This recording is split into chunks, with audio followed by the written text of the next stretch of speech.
Hi, good morning, bonjour. My name is Gator Ray, and in this video, I'm going to talk about my experiences and what you can expect if you just picked up your first hurricane shelter contract. Why am I making this video? Because I picked up my first hurricane contract and I could not find anything online. I always go to YouTube first.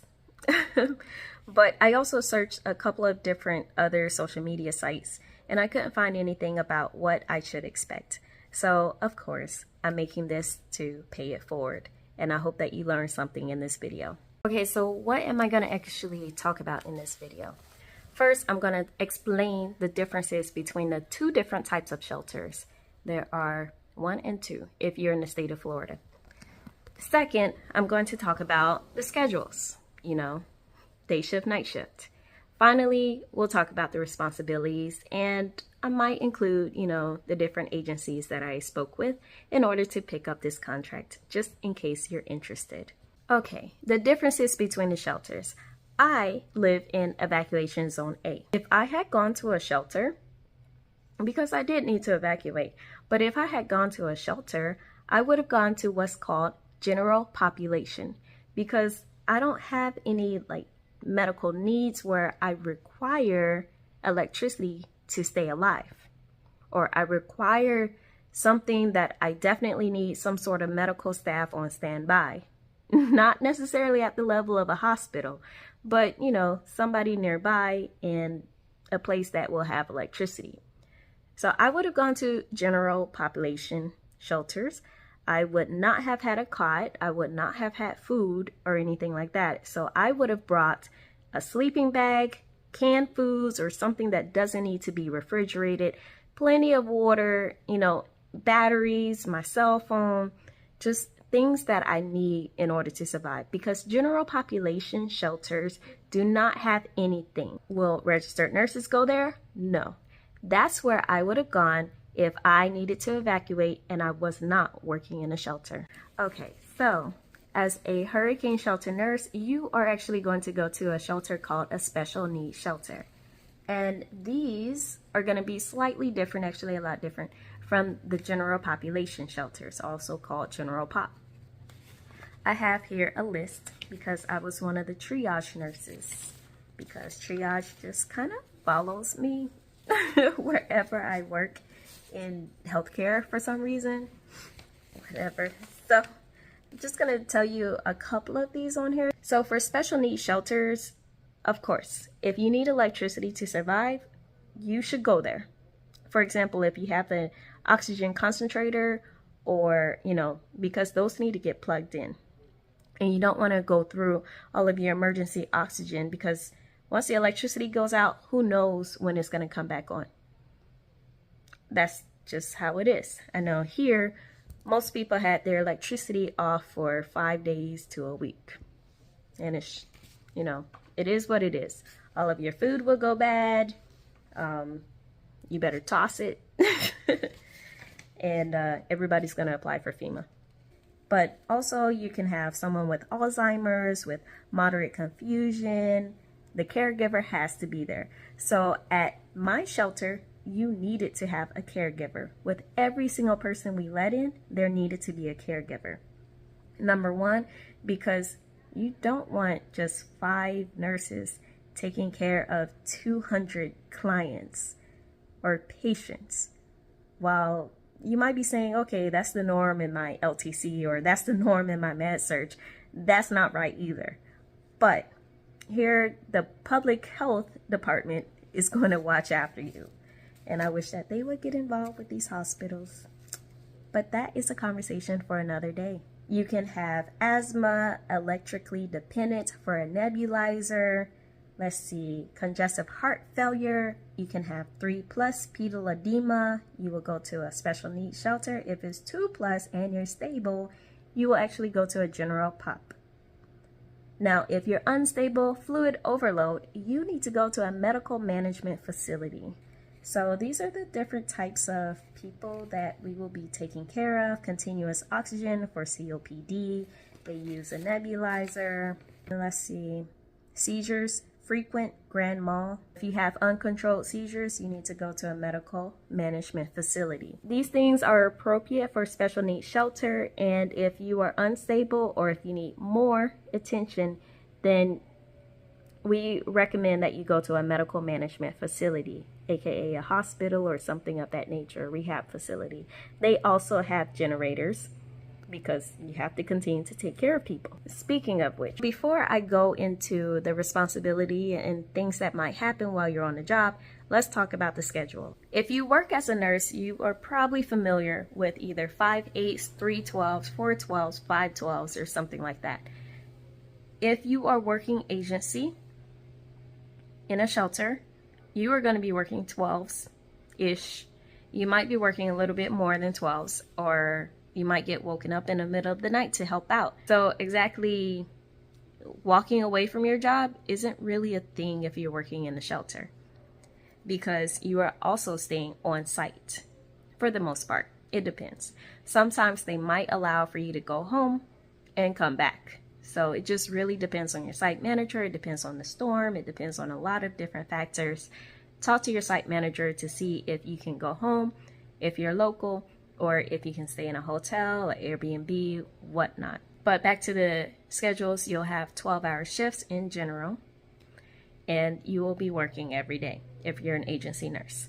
Other nurses are on there. There are nurses from the public health department. There were nurses from the school, so school nurses, because they're required to work hurricane shelters, and they have Team A and Team B. But as an agency nurse, you'll be working every day until your contract ends.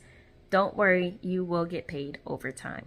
And also, I liked it a lot better than the hospital, so it didn't feel as stressful at all. Now, what are your responsibilities as a hurricane shelter nurse? You are responsible for example, I worked triage the first 2 days. I would go up to the cars, go up to the people and ask them, what are their medical conditions and if they have a caregiver. From there, I assess and I see if they're appropriate for the special needs shelter. Also, you can do assessments inside. You can write down everybody's medication list.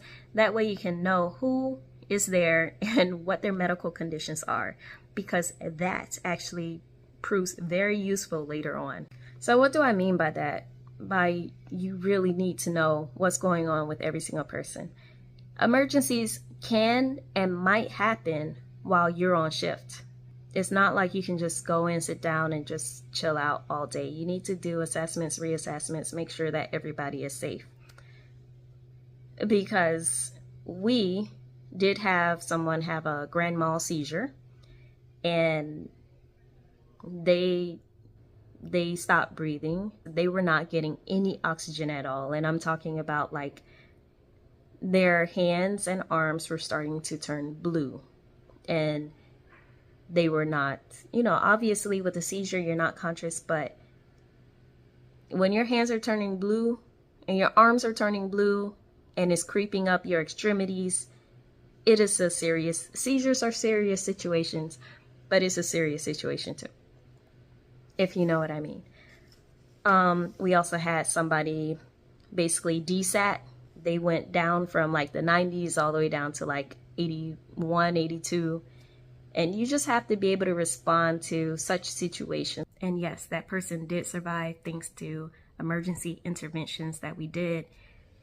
Actually, both of them survived. So we got both of them stabilized and shipped out to the local hospital. So we had several different types of situations. We had one person in isolation for, a bacteria. We had people that needed dialysis, and they had to do their own dialysis because, it's PD, it's not HD.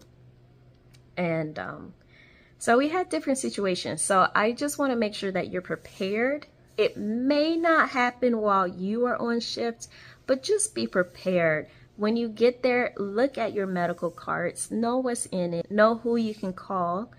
If it's after the storm, you can call 911 to get that person out. If it's during the storm, you try your best, because during the storm, nobody can drive anywhere. You can't risk a whole EMS crew. It's as sad as it is, but that is part of triage.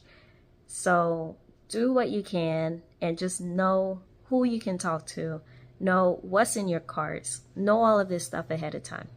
Know your grounds, know the different entry and exit points for safety reasons, and for all, just understand your environment and understand what you have. Okay, so agencies. I'm going to actually drop them in a blog post below so you can look at them, you can click them, you can sign up if you want. My agency was a stellar agency. It's called Pulse. Absolutely stellar. I don't know by the time that you're watching this video if they will still be around, but I really did like working for them for the state. But remember that these contracts, the hurricane contracts, are crisis contracts. When it comes down to crisis contracts, the money might be good, but it's not guaranteed. For example, you might get called out to do the contract and it only lasts one day. They're saying, you know, it might last up to 7 days, which is true. It might last up to 7 days. My contract was 5 days.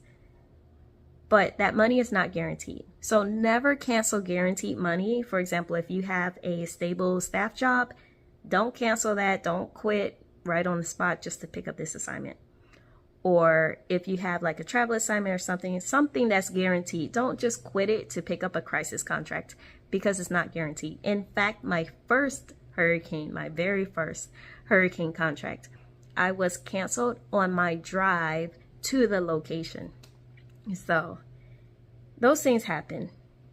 Just don't cancel guaranteed money in order to get nice crisis contract money. If you decided to pick up this hurricane contract, thank you so much for your service. Even though you're getting paid, you could be at home because kids are not, at least at my shelter or in the county that I worked in, your children or your family members cannot stay with you at the shelter. Yes, you can probably stay at the shelter. Oh, I didn't mention. So if you do stay at the shelter, you are going to be in a big room with all of the other people. If you're working day shift, you'll be in a big room with the day shift.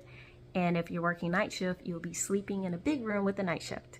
So you can bring an air mattress, you can bring your food, you can bring your salads, but make sure it doesn't need to be refrigerated. You can also bring an eye mask, some earplugs to help you sleep. Also bring water, but it's a good time. It's a really good time. I really enjoyed my experience. Just be aware that it is a job. You're not just out there for fun, and it is a crisis situation. So people are going to be panicking. People are going to lose their stuff, you know, life-changing events. So expect that. And if you've been living in Florida for a while, you kind of understand how this hurricane thing works. With that said, thank you so much for picking up the contract if you are going out to do a hurricane shelter, because not everybody can go do one, and you do need staffing in order to open up these shelters. A lot of healthcare workers are on the job. They're either team A or team B in a hospital, in a nursing home, in hospice, or just almost anywhere. So not everybody can pick up this job. So if you made the time, or if you had the time and decided to pick up this hurricane contract, thank you so much for your service. You could be anywhere right now. You could be in France enjoying yourself, but instead you are staying in the state and you are helping us out. You're helping out so many people, and they are going to remind you when you're working in this hurricane shelter. Thank you so much for your service, and I hope that you really enjoy this contract.